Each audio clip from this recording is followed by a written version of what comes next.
जिनके ऊपर ईश्वर की महती कृपा होती, जिनके तीर्थ यात्रा सफल होनी होती है, उनको सत्संग में रुचि होती है। सत्य स्वरूप के परमात्मा का संग कराने वाला सत्संग।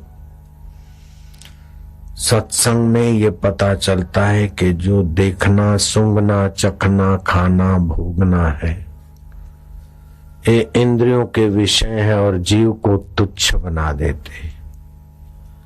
विषय जिसको मालूम होते हैं वो विषयों से न्यारा है। मैं विषयों का दास नहीं, मैं विषयों के प्रभाव से दबने वाला तुच्छ मनुष्य नहीं, मैं परमात्मा का अमर पुत्र हूं।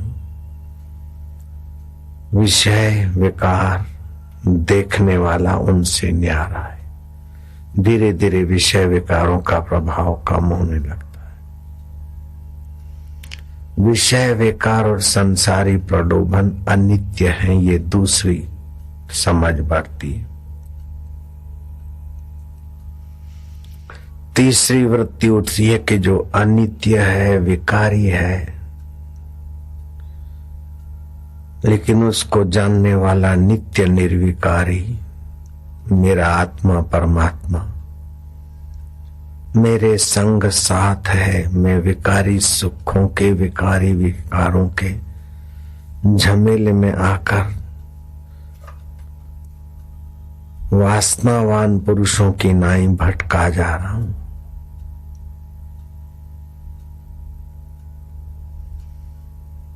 उसे विवेक की तीव्रता होती है, विवेक जगता है, वैराग्य आता है, फिर निवृत्ति परायण। जो भोग खाने को भोजन मिला स्वास्थ्य के हिसाब से खा ले, जो कपड़ा मिला पहन ले। भगवान किसके जीवन में किस निमित्त से अपनी करुणा वरुणा और अपना उत्तम अनुभव करने की प्रीति जगा दे, ये कहना मुश्किल है। भगवान मनु जी का पुत्र गुरु आश्रम में रहता था। गुरु आश्रम की गाय चराने जाता है। एक तो अवतार स्वरूप मनु महाराज का पुत्र और दूसरा गुरु आश्रम में।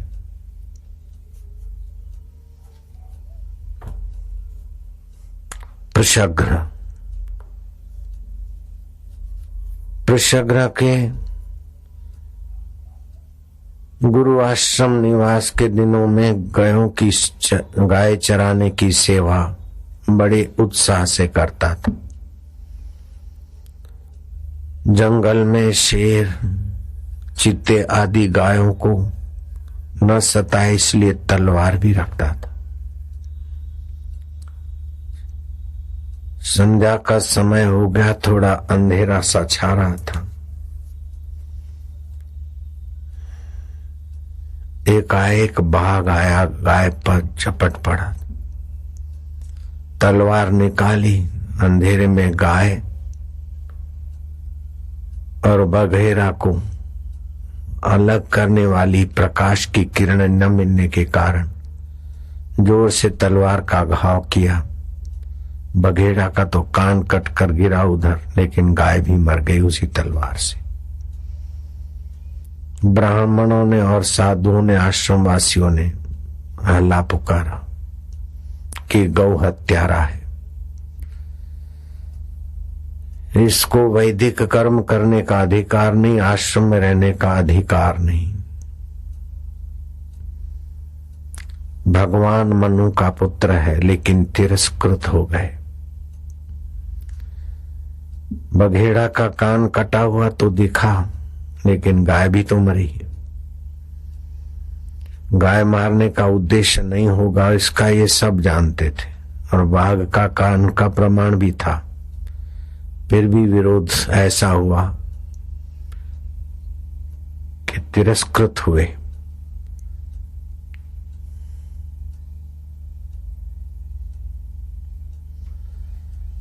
सनिमित्त भगवान ने वैराग्य दिया।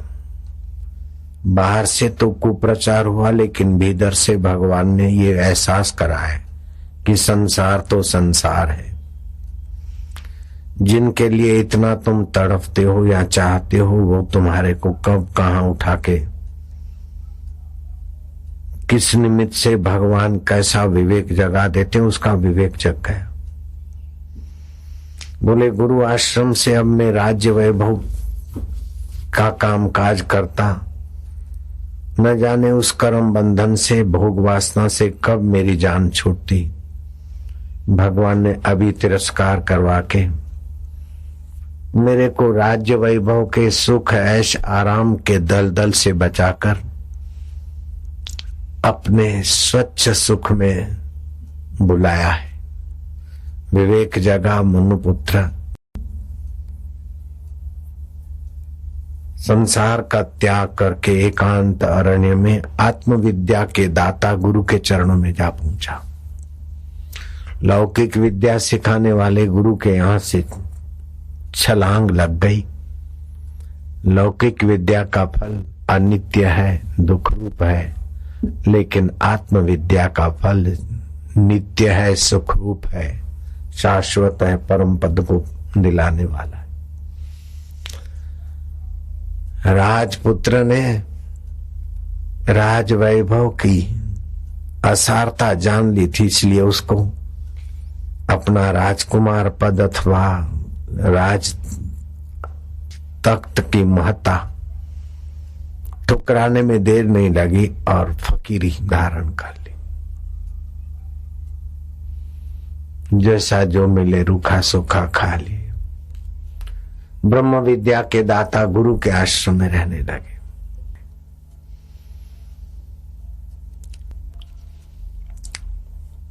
प्रवृत्ति प्रधान लौकिक विद्या का त्याग करके निवृत्ति प्रधान नारायण के सुख में ले जाने वाली आत्मविद्या में पहुंच गए।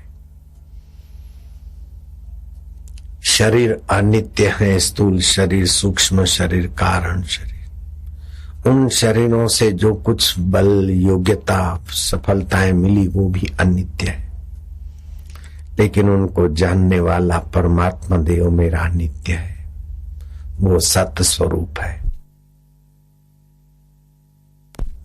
चेतन रूप है, आनंद रूप है, आकाश के नाई विभू है, व्याप्त है। सा विद्या या विमुक्त है। विद्या वही है जो विमुक्त कर दे, बंधनों से मुक्त कर दे, दुखों से मुक्त कर दे, चिंताओं से मुक्त कर दे, वासनाओं से मुक्त कर दे, पाप ताप से मुक्त कर दे। भगवान नारायण जिस सुख में आप्त काम, पूर्ण काम और संकल्प मात्र से सबका मंगल कर देते हैं, ऐसी ईश्वरीय विद्या को ब्रह्म विद्या बोलते हैं। उस ब्रह्म विद्या के आगे दुनिया की सारी विद्याएं बहुत बहुत साधारण हो जाती। सा विद्या या विमुक्त है। सम्राट का पुत्र महासम्राट होने को जा रहा है।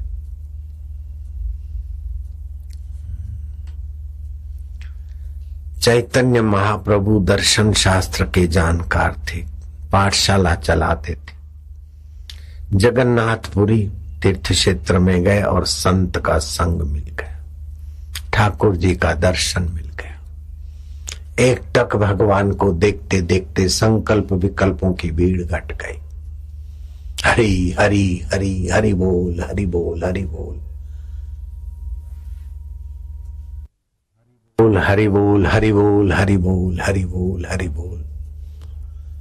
तो मनोराज, संकल्प, विकल्प, निद्रा, तंद्रा हट गई और ध्यान, धारणा बढ़ गई।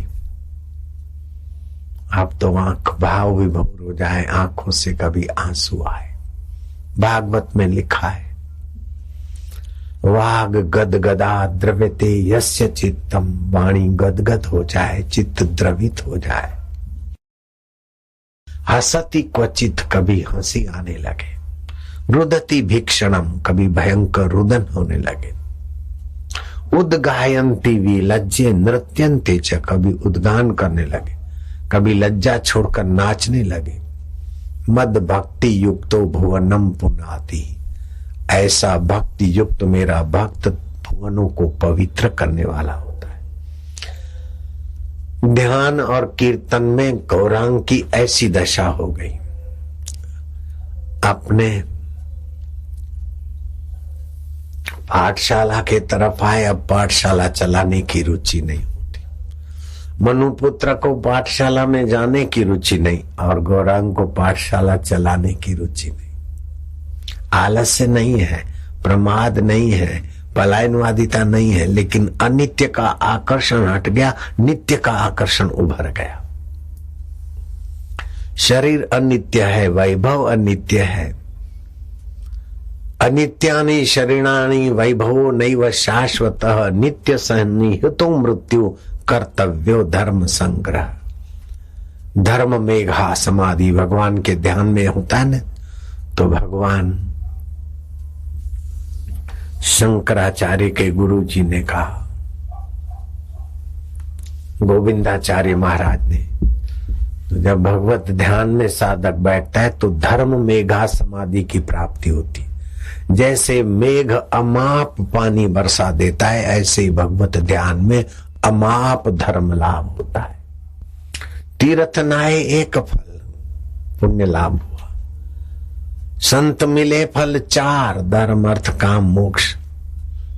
सतगुरु मिले अनंत फल। जैसे मेघ अनंत पानी बरसाता, ऐसे सतगुरु के सानिध्य में ध्यान में धर्म मेघा समाधि, परम धर्म लाभ, सुख अशांति। इससे विकार वासनाएं अविवेक अपने आप बह जाता है। जैसे खूब बरसात पड़े ना तो छोटी मोटी नालियां भी साफ सुथरी होने लगती और सड़क पर डीजल और गोबर के गंदे दाग भी सफा हो जाते। ऐसे ही जन्म जन्मांतर की इच्छाएं वासनाएं धर्म मेघा समाधि को उपलब्ध साधक की सारी गंदगी बह जाती, पूजने योग्य हो जाता है, आदरणीय हो जाता है, सम्मान्य हो जाता है, सुख रूप हो जाता है। वो तर जाता है, लोगों को तारने का सामर्थ्य उसके अंतःकरण में सहज में आ जाता है। धर्म मेघा समाधि के बाद उस आत्म विश्रांति योग में पहुंचता है। न किंचित अपि चिंतित, कुछ चिंतन नहीं। चिंतन हुआ तो ओमकार का जप किया, जितनी देर उच्चारण उतनी देर चुप। आप लोगों को बहुत बड़ा साधन, ऊंचे साधन, फास्ट साधन, तीव्र साधन के तरफ में ले जा रहा हूं। नए नए लोगों को थोड़ा आश्चर्य लगता होगा, लेकिन पुराने साधकों को बहुत शीघ्र उन्नति कराने वाला ये साधन। ध्यान से जो ऊंचाइयां होगी उसका वर्णन वाणी से नहीं होता। गौरांग आए, बच्चे आए, आपसे न्याय शास्त्र पढ़ना है। बोले मुझे अब पाठशाला नहीं खोलनी है, ये संसारी प्रवृत्ति अब नहीं करनी, पैसा नहीं कमाना, पाठशाला का झंझट नहीं करना है।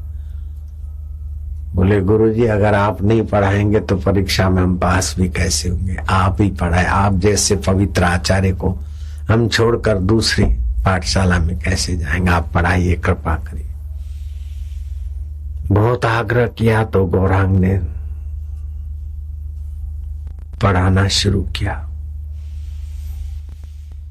पृथ्वी का आधार जल है, जल का आधार तेज है, तेज का आधार वायु है, वायु का आधार आकाश है, आकाश का आधार महतत्व है, महतत्व का आधार प्रकृति है, प्रकृति का आधार सच्चिदानंद घन परमात्मा है। उसको जानना न्याय है, बाकी सब अन्याय है। बोले गुरुजी ऐसा लिखेंगे तो हमें तो परीक्षा पेपर में तो चौकड़ी मिलेगी। बोले वहां तो न पास हो जाओगे, लेकिन ईश्वर प्राप्ति में पास हो जाओगे।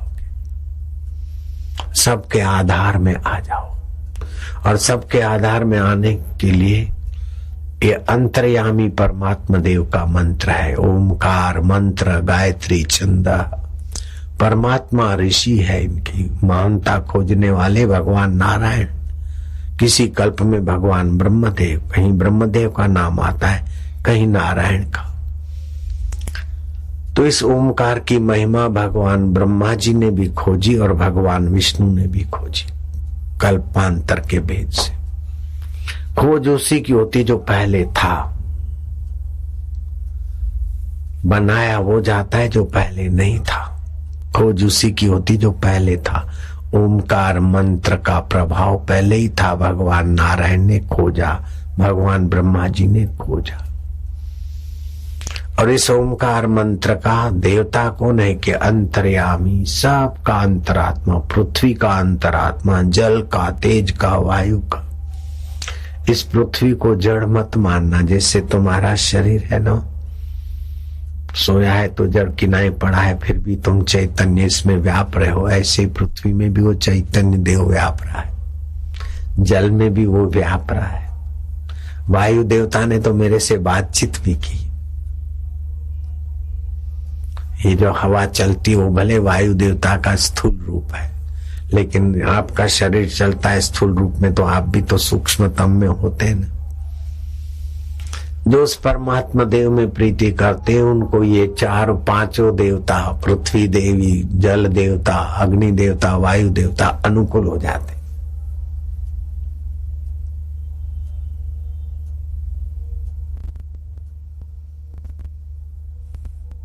एक राजा महाराजा अनुकूल हो जाता है तो आदमी, लेकिन राजा महाराजा की तो सीमा है। ये तो पांच भूत तो सारे ब्रह्मांड में, परमात्मा अनुकूल हो गए तो पांच भूत भी उसके अनुकूल हो जाते। मैंने सुनाई थी एक घटना। यमुना किनारे एक साधु ने झोपड़ी बनाई। कुछ दिन महीने बीते,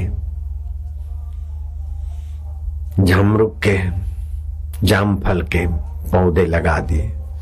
किसान का छोरा बैल लेके आ रहा था, बोले इधर से नहीं वहां ले जा। बोले नहीं, हम रोज इधर से जाते। बोले मैंने पौधे लगाए। बोले बाबा बालू में कहीं पौधे होते क्या? हम तो यहीं से बैल ले जाएंगे। बोले मैं नहीं जाने दूंगा। अरे नहीं, कैसे जाने देगा बाबा?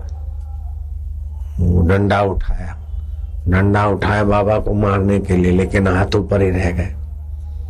चकराया, गिर पड़ा, बैल भी गिर गए। गांव के लोगों को पता चला, हाथा जोड़ी की, बाबा को स्तुति की। बाबा ने संकल्प किया, वो ठीक हो गए। कुछ दिनों के बाद पौधे जमीन में लगे, बड़े हुए और बड़े बड़े जाम फलाए, जमरुख आए। गांव वालों को प्रसाद मिला। अखंडानंद सरस्वती ने उस बाबा से पूछा कि बाबा, उसने लठ उठाई आपको मारने के लिए, तो क्या आपके पास कोई सिद्धि है या आपने कोई संकल्प किया कि उसकी लठ रुक जाए, वो मूर्छित हो जाए, उसके बैल गिर जाए? बोले मैंने कोई संकल्प नहीं किया, मेरा उसके प्रति कोई कुभाव नहीं था, लेकिन वो मेरे से अन्याय कर रहा था। तो मैं तो परमात्मा में था, तो परमात्मा में होने से वायु देवता अनुकूल हो गए, और ये पौधे लगे तो पृथ्वी देवी अनुकूल हो गई, जल देवता अनुकूल हो गए, बड़े बड़े फल आए।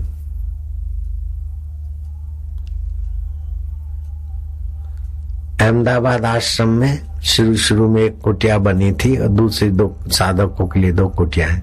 2, 5, 10 साधक रहते थे। एक गाय थी। बोले गाय अब दूध नहीं दे रही बापू। आप बापू नहीं बोलते थे, साईं साईं बोलते थे। बापू तो अभी बोलना शुरू किया लोगों ने।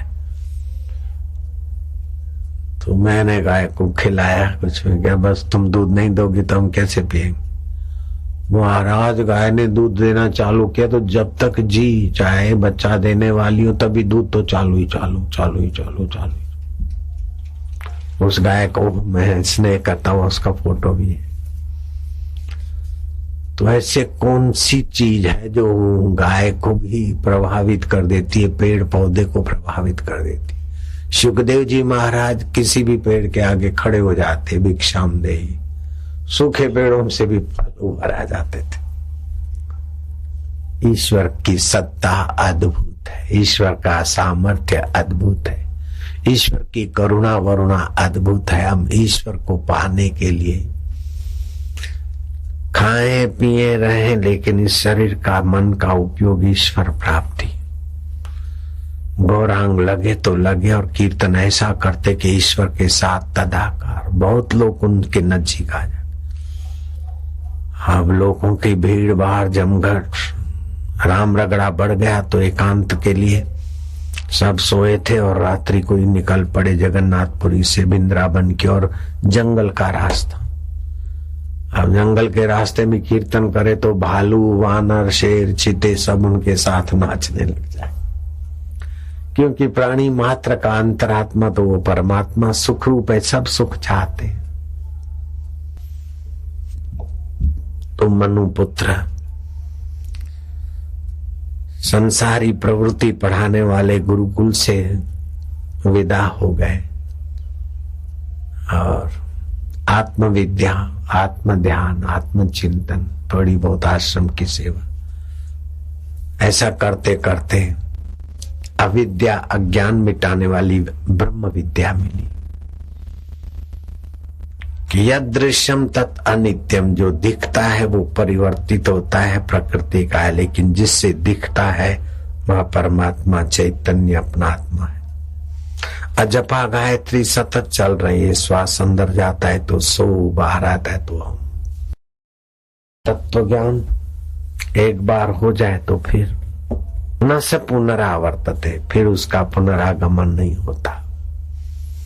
मनु महाराज के सुपुत्र को असावधानी से बघेड़े को तलवार मारते थे, बघेड़े का तो कान कटा, लेकिन गाय मर गई। विरोधियों ने जमकर विरोध किया और विरोध के निमित्त निमित्त भगवान ने वैराग्य दिया। भगवान का अनुग्रह न जाने किस निमित्त आता है। तुम्हारा विरोध हो, अपमान हो, झूठे आरोप लगे तो समझ लेना भगवान ये संसार की माया से हमें बचाना चाहते। कहीं संसार में सफलता नहीं मिलती तो समझो भगवान तुम्हें आत्म सफलता की तरफ बुला रहे। ऐसा करके भगवान में लग जाए तो कल्याण है। सन्निमित्त विवेक। कबीर जी ने कहा लोगों के पास विवेक नहीं है तो कितना भटकते हैं। किसी पुजारी ने, किसी ने कहीं पत्थर रख दिया, तिलक टिप्पा कर दिया, ये हनुमान जी, ये शनि देवता, ये फलाना देवता, न जाने कहां कहां लोग नाक रगड़ रहे थे। कबीर को दया आई। कबीर ने एक छोटी सी साखी बनाई। कबीर बोलते हैं दुनिया ऐसी बावरी पत्थर पूजन जाए, दुनिया ऐसी बावरी पत्थर पूजन जाए, घर की चक्किया कोई न पूजे, जेही का पीसा खाए। जिसका पीसा हुआ खाते हैं उस चक्की को बेचारे को कोई पूजते नहीं और बाहर पत्थर पूजने जा रहे। दुनिया ऐसी बावरी पत्थर पूजन जाए, घर की चक्किया कोई न पूजे, जेही का पीसा खाए। जिसका पिसा हुआ खाते हैं उसको तो पूजते नहीं और जगह पूजने जाते। उनका तात्पर्य है मंदिर में न जाओ ये नहीं, लेकिन हृदय मंदिर में आओ, आत्म मंदिर में आओ। बाहर के देवी देवता मंदिर मठों में शुरुआत वालों के लिए ठीक है, लेकिन सदा 5 साल का बच्चा है बाल मंदिर में पढ़ता है, 4 साल का, 3 साल का, 5 साल का, ठीक है, लेकिन 80 साल का बूढ़ा भी बाल मंदिर में पढ़ता रहे नर्सरी में तो क्या खाक पड़ा।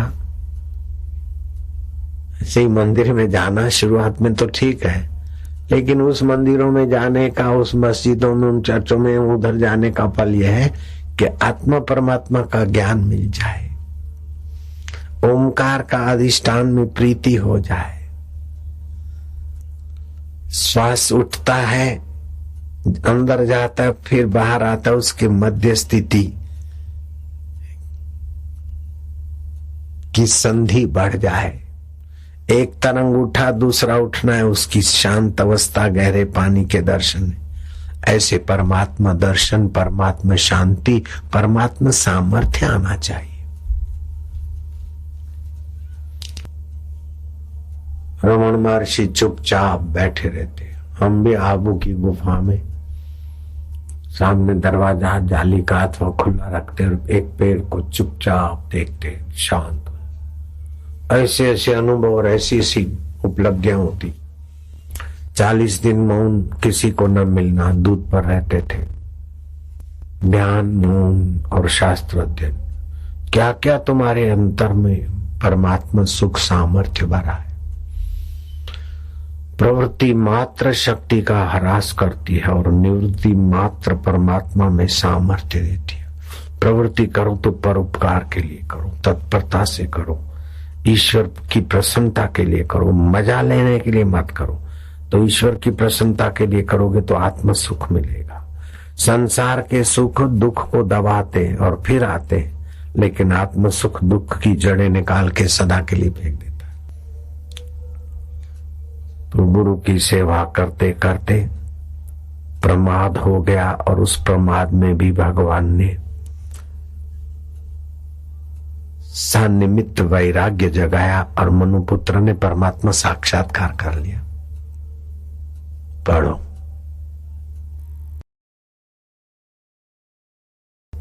वशिष्ठ जी कहते हैं, हे राम, जगत में सुख की इच्छा करना व्यर्थ है।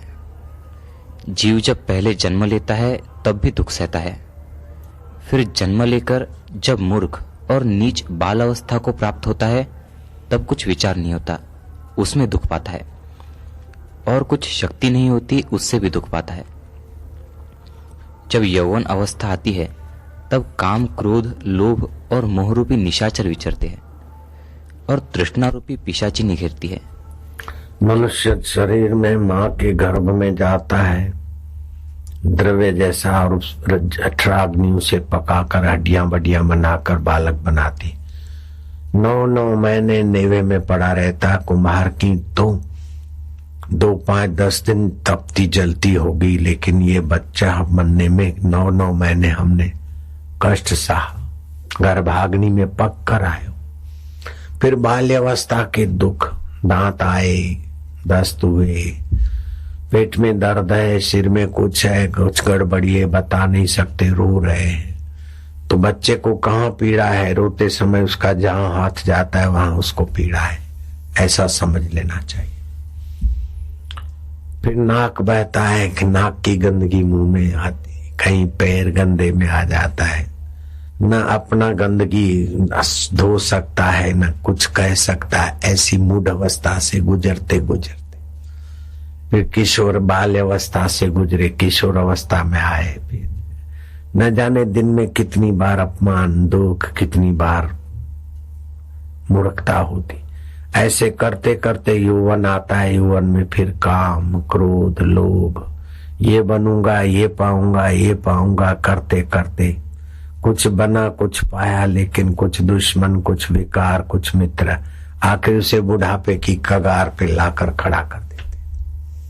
जोड़ों में दर्द हो रहा है, नींद नहीं आती है, पेट भारी है, थकान है, ये ऑपरेशन है, ये फलाना है। सासू बहू की निंदा ना करो, बहू सासू की निंदा ना, देरानी जेठानी की निंदा ना। लेकिन मैं क्या करूं, मैं तो सासू की निंदा नहीं करता, लेकिन सासू ऐसी है, वो कैसी भी हो, लेकिन तू अपने तरफ से निभा बेटी। बहू कैसी भी हो, सासू तू अपने तरफ से निभा। जो मंगल चाहता है मंगल करता है, उसका देर सबेर परम मंगल होता है। किसी को कोई बीमारी तकलीफ हो तो लंबा श्वास लेकर रोक देवे 1.25 मिनट और मन में जपे, नासे रोग हरे सब पीरा, जपत निरंतर हनुमंत वीरा। 1.25 मिनट श्वास रोके और सूर्य के किरणों में स्नान करे, लाल किरणों में, मध्यम किरणों में। 15 से 17 मिनट पूरे शरीर को सूर्य के किरणों में नहलाने से बहुत सारी बीमारियां भाग जाती। 1.25 मिनट श्वास रोक कर ये जप करे, फिर श्वास छोड़ दे, फिर 2-4 श्वास स्वाभाविक ले, फिर श्वास बाहर फेंक दे। 40-45 सेकंड ये आराम से मंत्र जप करे।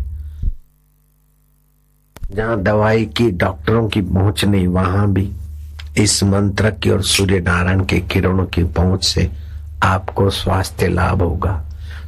योग विद्या से अद्भुत सामर्थ्य जागृत होता है और ब्रह्म विद्या से परमात्मा का साक्षात्कार हो जाता है। योग विद्या से तो परमात्मा साकार रूप में पा सकते हैं, लेकिन परमात्मा जिससे परमात्मा है उसको जानने वाली विद्या ब्रह्म विद्या है। तो मनु के पुत्र गुरुकुल में पढ़ते थे, गाय चराने जाते थे। गाय चराते समय घने जंगल में कहीं बघेड़ा, कहीं शेर, चीता गाय पर कहर न करे इसलिए तलवार भी रखते थे। संध्या हो गई थी, अंधेरे में ठीक से दिख नहीं पाया। बघेड़ा ने छलांग मारी, बघेड़ा को तलवार मारते मारते तलवार बघेड़े के कान को तो काट के फेंक दिया, लेकिन वो तलवार का हिस्सा गाय को लगा, गाय की गर्दन कट गई। गुरुकुल से उस लड़के को अपमानित करके निकाला गया, लेकिन वो राजपुत्र, राज तिलक होने वाला है, राज वैभव का भोग मिलने वाला है, लेकिन उसको दुख नहीं हुआ, खुशी हुई कि भगवान ने हमारे को तिरस्कृत करके इस राज वैभव से, विकारों से, वाहवाही से, झंझट से छुड़ाकर अपने आत्मा परमात्मा को पाने के लिए हमें वैराग्य दिलाया। वो घर बार छोड़कर जंगल के तरफ गया और ब्रह्म विद्या देने वाले गुरु के चरणों में पहुंचा। कम से कम बोलता और कम से कम सोता और कम से कम इधर उधर की बातें करता। सत्संग में सुने हुए तत्व ज्ञान का विचार करता और ध्यान धारणा समाधि करके उसने अविद्या का अंत करके आत्मविद्या का साक्षात्कार करके ब्रह्म परमात्मा को पा लिया। तो अपमान तो हुआ, अपमान का तो निमित्त मिला, लेकिन अपमान के निमित्त से विवेक जगा, वैराग्य जगा, परमात्मा का साक्षात्कार हो गया। ब्राह्मी स्थिति प्राप्त कर कार्य रहे ना शेष, मोह कभी ना ठग सके, इच्छा नहीं लवलेश। हजारों तीर्थ करने का, हजारों यमुना स्नान, नर्मदा स्नान, माघ मास के स्नान आदि का सब फल कुंभ के एक स्नान में बताया गया है। और तीर्थों में रात्रि के 10 से सुबह के 3 बजे तक स्नान और जलाशयों में वर्जित होता है, हानि करता है। लेकिन गंगा जी में कितने बजे भी गोता मारो कोई हानि नहीं, और जल बिगड़ जाता है। गंगा जल वर्षों तक रहता है। वैज्ञानिक जमाने में न जाने क्या क्या परीक्षण किए, तो गंगा जी जहां से बहती है वो क्षेत्र भी पवित्र माने जाते, गंगा जल भी पवित्र माना जाता। लेकिन गंगा की पवित्रता जहां से आती वो तुम्हारा आत्मा परमात्मा तुम्हारे साथ है।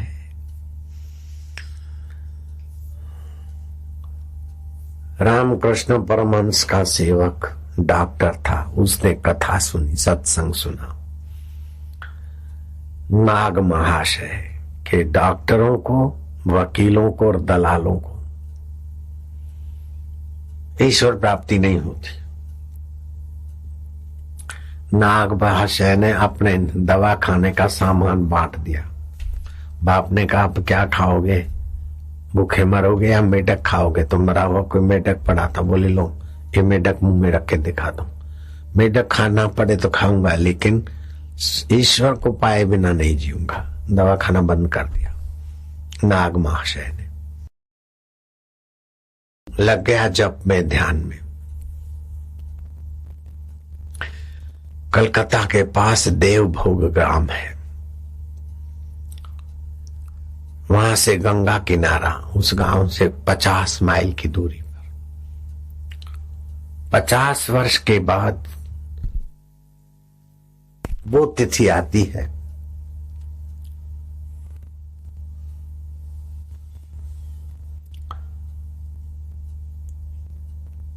अर्घ्योदय तिथि, जो गंगा जी को अर्घ्य देने से बड़ा पुण्य माना जाता है। 50 वर्ष में एक बार आती अर्घ्योदय तिथि को गंगा किनारे जाना चाहिए, तो गंगा किनारे भी नहीं जाता।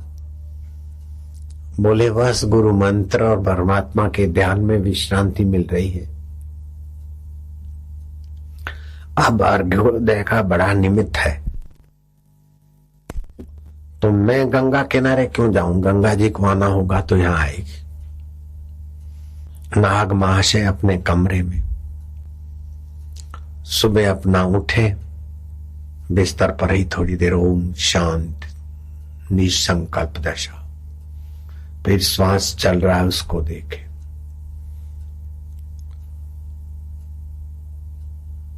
परमात्मा शांति में, इतने में बरामदे में गंगा की धारा का स्रोत,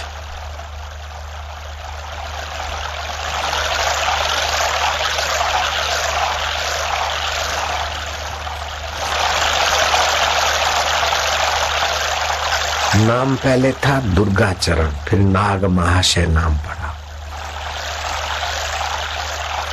50 वर्ष में एक बार अर्घ्योदय तिथि, देवभोग गांव, घर के प्रांगण में लिपण में गंगा जी लिपण तोड़कर फूटी है और धारा बढ़ती गई, धारा बढ़ती गई, आवाज बढ़ता गया। पड़ोस के लोगों को लगा क्या हुआ क्या। दुर्गाचरण दुर्गाचरण, नाग महाशय, महाशय तो ध्यान में, ये क्या कर दिया है तुमने? बोले मैंने तो कुछ नहीं किया, ये गंगा जी तुम्हारे प्रांगण में कैसे बने? बोले गंगा जी से गंगा है वो परमात्मा, गंगा तो मेरे हृदय में है, उसी की ये लीला है।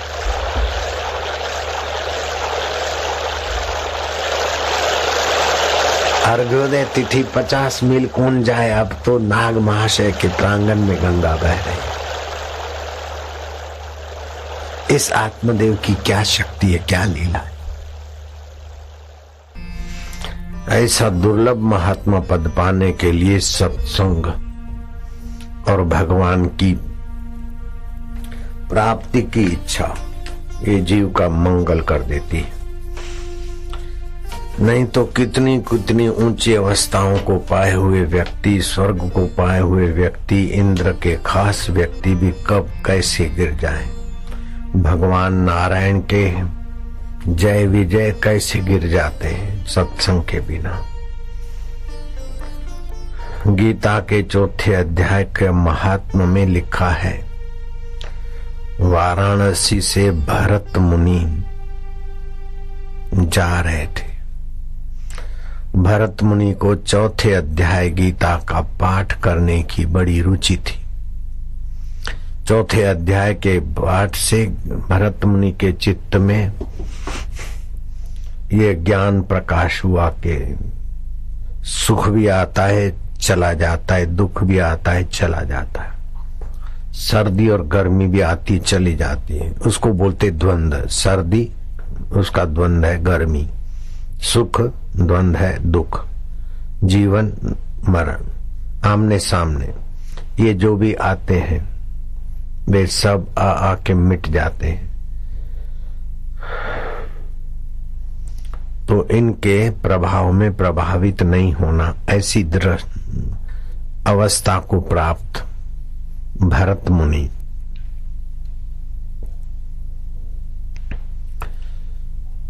जा रहे थे। रास्ते में विश्रांति पाने के लिए बेर के 2 वृक्षों को छाया के लिए चुना, एक के तरफ सिर किया, दूसरे के तरफ पैर किया।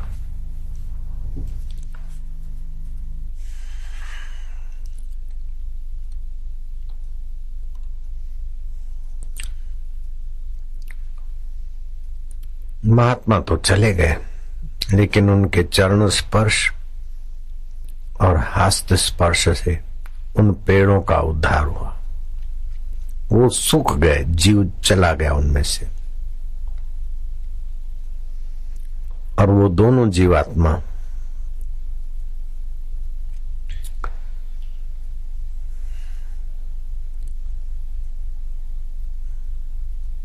ने ब्राह्मण के घर जन्म लिया। महात्मा 7 वर्ष के बाद लौटते लौटाते आए तो उन दोनों कन्याओं ने महात्मा का भली भांति आदर सत्कार किया और आरती की।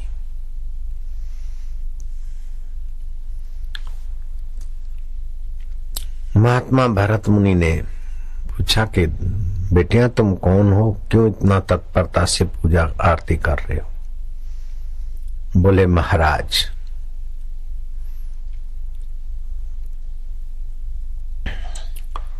हम वही अभागे बेर के वृक्ष थे जिनकी छाया दोपहर में आपने ली, तनिक विश्राम किया, एक के तरफ अपने चरण और दूसरे के तरफ अपना सिर रखा तो हाथ भी पीछे को था, तो आपके चरण और आपके हाथ और सिर के स्पर्श से हमारी दुर्गति वाली बेर की नीच योनि से हमारी सदगति हुई और हम ब्राह्मण की कन्याएं हुई। भगवान ने गीता में कहा, चौथे अध्याय का 36वां श्लोक है, अपि चेदसि पापेभ्यो सर्वेभ्यो पाप कृतम सर्व ज्ञान पल्लवेन वृजिनम समतरिष्यसि। पापी से पापी हो, अगर तू सब पापियों से भी अधिक पापी है तो भी तू ज्ञान रूपी नाव के द्वारा निसंदेह संपूर्ण पाप समुद्र से भली भांति तर जाएगा। तो भगवान तारेंगे तो कैसे तारेंगे? कोई नाव ले आएंगे या जहाज ले आएंगे? नहीं, ज्ञानी गुरु के पास भेज देंगे। ज्ञान के प्रकाश से ही अज्ञान मिटेगा। गुफा में अंधेरा है, खड्डे खुड्डे हैं और गंदगी है। गंदगी तो झाड़ू बुआरी से साफ करो, खड्डे खुड्डे झाड़ू बुआरी से नहीं साफ होंगे। उनमें तो सीमेंट कंक्रीट अथवा तो मिट्टी गारा भर के खड्डे बंद करो। लेकिन अंधेरा गुफा का न गोबर मिट्टी से जाएगा न सीमेंट कंक्रीट से जाएगा, अंधेरा तो गुफा का प्रकाश से ही जाएगा। ऐसे ही हृदय गुफा में मल है, गंदगी है, काम क्रोध लोभ मोह गंदे संस्कार है। उनको सत्कर्म करके गंदे संस्कार मिटाओ। जिंदगी भर सत्कर्म करते करते हृदय को शुद्ध करते करते मर जाना नहीं है। जैसे चंद्रमा शुक्ल पक्ष और कृष्ण पक्ष, उजाला और अंधारा, अंधारी रात और उजाली रात, ऐसे ही अंतःकरण शुद्ध अशुद्ध शुद्ध अशुद्ध होता रहता है। जब शुद्ध हो उस मौके पे सदगुरु की कृपा लेके छलांग मार जाए। ऐसा नहीं कि शुद्ध हुआ तो शुद्ध पड़ा रहेगा, फिर अशुद्ध होता है तो अशुद्ध ही रहता है, शुद्ध अशुद्ध शुद्ध अशुद्ध होता रहता है। बर्तन गंदे और साफ, गंदे साफ होते रहते, कपड़े मैले और साफ होते रहते, ऐसे अंतःकरण भी होता रहता है। तो सारी जिंदगी शुद्ध करते रहोगे तभी भी कभी ना कभी अशुद्ध हो जाता है। नहीं, शुद्ध के समय छलांग मार ले बस, तो अंतःकरण शुद्ध अशुद्ध होता रहता है। इंद्रलोक का इंद्र पद मिलने के बाद भी कुछ ना कुछ वहां भी गड़बड़ी शुद्ध अशुद्ध की चलती रहती।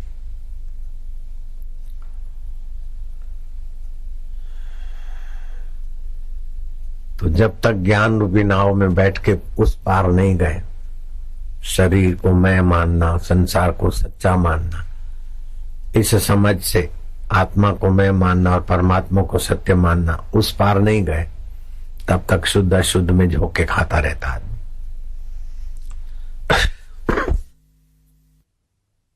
उन दो कन्याओं की बात भरत मुनि ने पूछा कि बेटियां तुम कौन हो?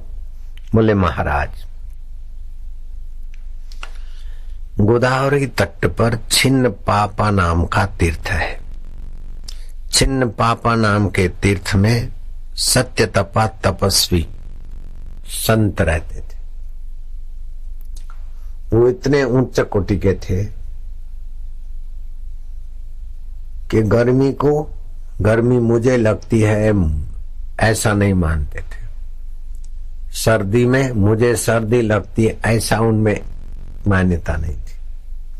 सर्दी में और स्नान कर लेते थे, गर्मी में और गर्म जगह पे बैठ लेते थे, बारिशों में और भीग लेते थे।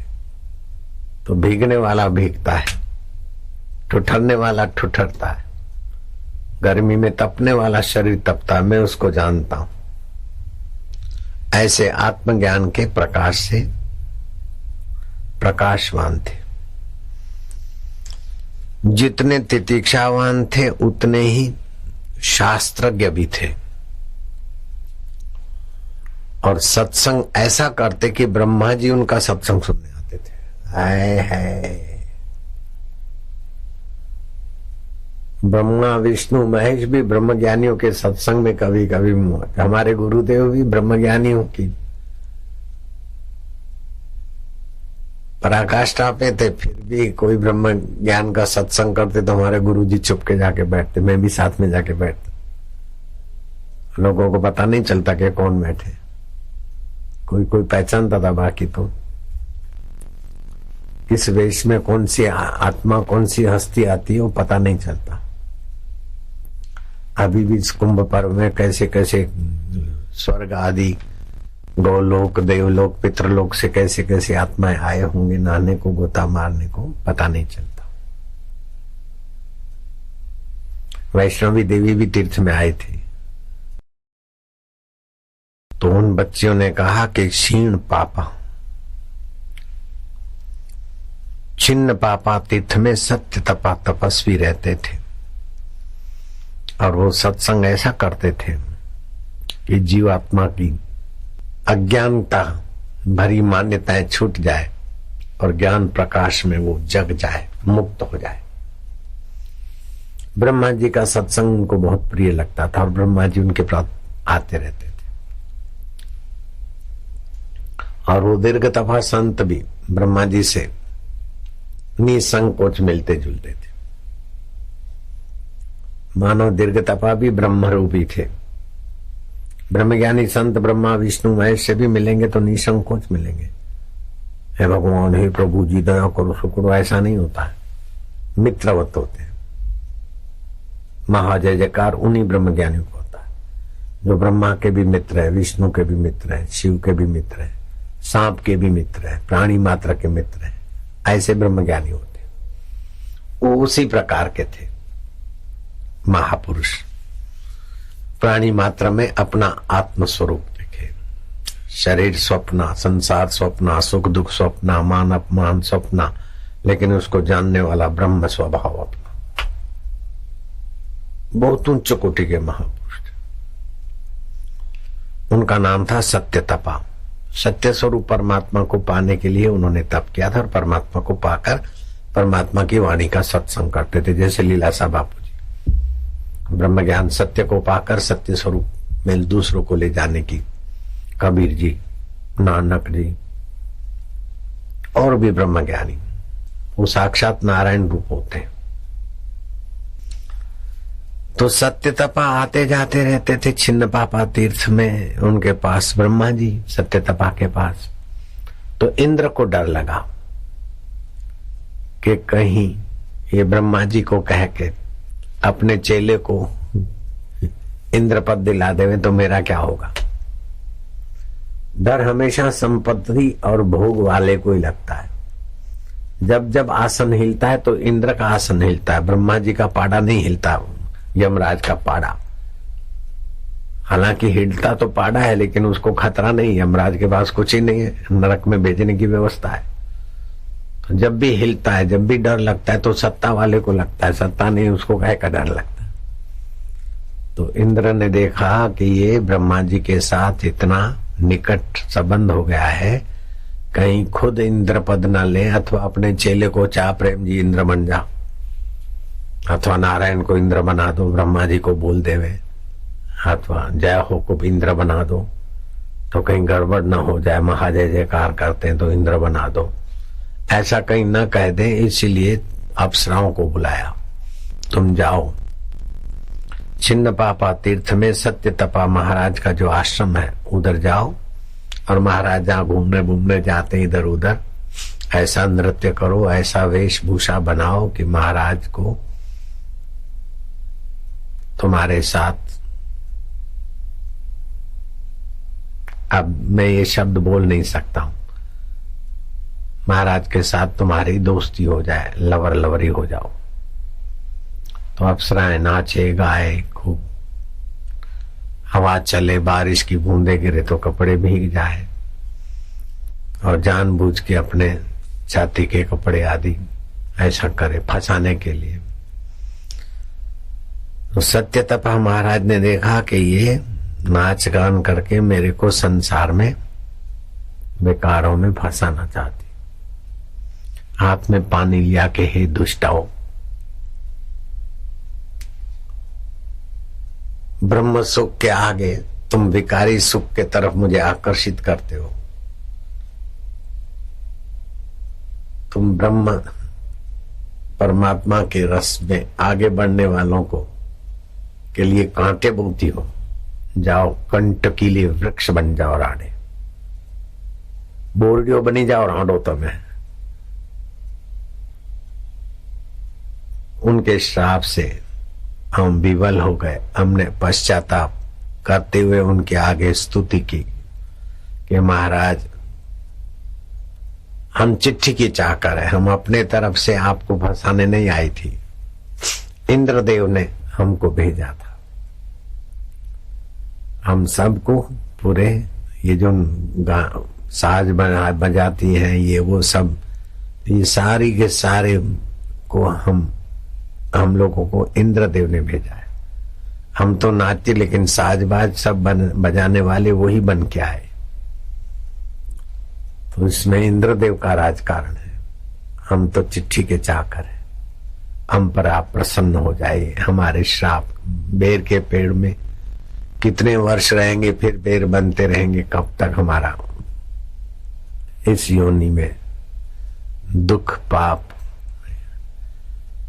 तो सत्य तपाने का जाओ। भरत मुनि जब वहां से गुजरेंगे, उनका स्पर्श पाके तुम पाप से मुक्त हो जाओ। तो भरत मुनि आप गुजरे वहां से और आपका स्पर्श मिला, चरण मिला, हाथ मिला, हमारा वो श्राप पूरा हुआ। भरत मुनि भगवत गीता के 4थे अध्याय का पाठ करते थे। आप भी 4थे अध्याय का श्लोक उच्चारण करो। यथा धांसी समिद्धो अग्नि यथा धांसी भस्मसात् कुरुते अर्जुन भस्मसात् कुरुते अर्जुन। ज्ञान अग्नि सर्वकर्माणि ज्ञान अग्नि सर्वकर्माणि भस्मसात् कुरुते तथा। हे अर्जुन, जैसे प्रज्वलित अग्नि ईंधन को सर्वथा भस्म कर देती है, ऐसे ही ज्ञान रूपी अग्नि संपूर्ण कर्मों को सर्वथा भस्म कर देती है और मुक्त हो जाता है व्यक्ति। तो भगवान भी मुक्त करेंगे तो सत्संग से ही मुक्त करेंगे। ब्रह्म ज्ञान की अग्नि से ही हमारे पाप जलाकर, अज्ञान जलाकर अंधेरा कोई भी मिटाएगा। तो लाइट से, प्रकाश से ही मिटाएगा ना। झाड़ू से अंधेरा मिटेगा क्या? सीमेंट कंक्रीट से अंधेरा मिटेगा क्या? नहीं। सीमेंट कंक्रीट से खड्डे भर जाएंगे, झाड़ू से कचरा निकलेगा, अंधेरा तो प्रकाश से मिटेगा। ऐसे हमारे हृदय गुफा में पाप संस्कार अंधकार है, विक्षेप ये खड्डे हैं, और अज्ञान आत्मा को नहीं जानते। तो आत्मा को जानने का ज्ञान गुरु से मिलेगा। ध्यान करने से खड्डे भर जाएंगे और सत्कर्म करने से सफाई हो जाएगी। सत्कर्म करेंगे तो अंतःकरण शुद्ध होगा, ध्यान करेंगे तो अंतःकरण एकाग्र होगा, सम। और फिर ज्ञान का प्रकाश मिलते ही आत्म साक्षात्कार। अश्वमेघ सहस्त्राणि वाजपेयी शतानि च शुक शास्त्र कथाया कला नाहंति शोरिस। उपनिषदों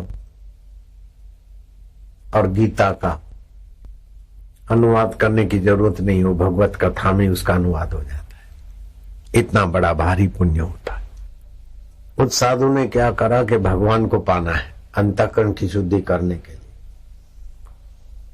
2 टाइम भोजन करता था, फिर 1 टाइम भोजन करे, फिर 1 दिन छोड़ के 1 टाइम भोजन करे, फिर 2 दिन छोड़ के 1 टाइम भोजन करे, फिर 3 दिन छोड़कर 1 टाइम भोजन करे, फिर 4 दिन में 1 बार भोजन करे।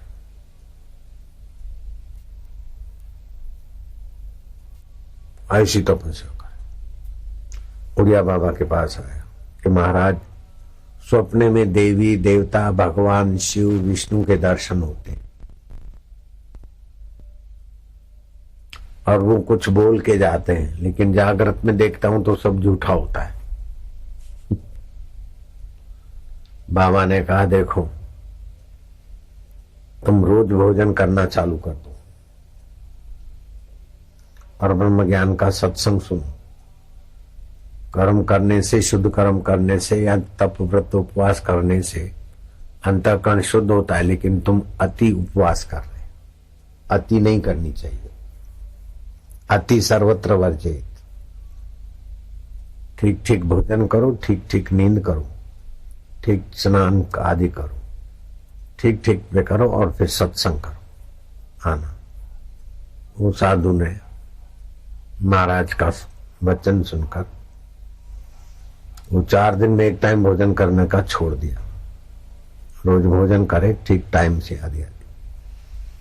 अखंडानंद ने पूछा कि उसको देवी देवता के दर्शन होते थे और फिर वो देवी देवता जो बोले, शिव भगवान बोले, माँ काली आवे, सरस्वती माता आवे, ये सब उसको दर्शन होते और फिर वो अरे बोले ज्यादा भूख रखने से दिमाग में खुशकी चढ़ गई, अपनी कल्पनाओं में देवी देवता बना लेते।